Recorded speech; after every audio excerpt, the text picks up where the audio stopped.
Okay, welcome to the video on angle between two lines. Now this topic is quite small. My name is Mr. Woodbine, and it'll only take one stem to present this topic to you, meaning just one video. So I'll flick over to the next slide here. What our syllabus dot points are. So our aim from this video is for you to understand the use of the formula to find the angles between two lines. There's not much mathematics that I do need to teach here. It is really just focusing on recognizing that you're trying to find the angle between two lines and the formula that you use. Now, as you would know, in the HSC, you are given a reference sheet, and there is lots of formulas on that. Now you need to familiarise yourself with what is on that, because this is one of the formulas that is not on the reference sheet. So unfortunately for you, you do need to learn this formula here. I'm just going to go through and show you. Now this question on this topic has not appeared in the HSC since 2015. So I'm making the video now and it's 2018. So that means in the last 2 years, they have not appeared in the HSC.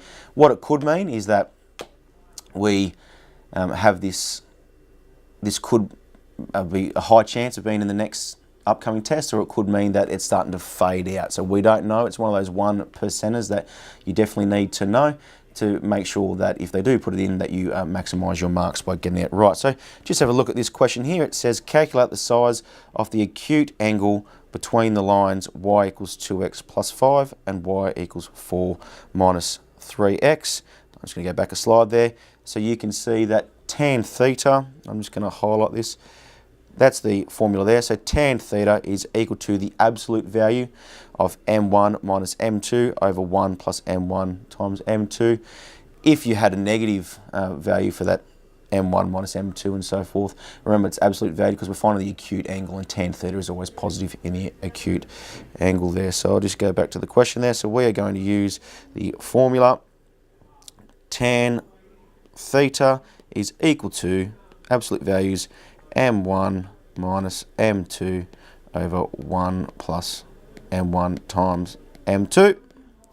All right, and just confirming that, because this is one of those formulas that you don't use that often, you can always just go back and have a look at that. So m1, now this question's nice and easy. m1 would be the gradient of the first equation there, and as you can see, it's in the form y equals mx plus b, so the gradient is 2. And on the second equation there, which would be m2, the gradient, it's in the same form, y equals mx plus b, the gradient will be negative 3. So let's go ahead and solve that. So this would equal 2 minus negative 3 all over 1 plus 2 times negative 3. Remember, that's absolute valued, so that would equal 2 minus a negative is plus, so it ends up being 5 over 1. Yep, 1 plus 2 times negative 3, so it's 1 minus 6. I'm just going to take that over here.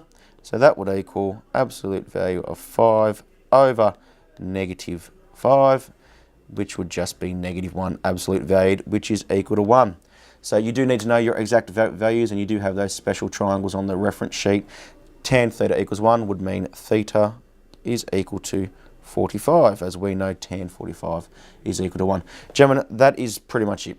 You have to find the gradients of two equations and substitute them into the formula. Tan theta equals the absolute value of m1 minus m2 over 1 plus m1 times m2. The only trick they could try and do is not have the equations in the form y equals mx plus b. They may have it in general form, or point gradient formula too. You just have to manipulate it so it's in y equals mx plus b form, and then sub the gradients in.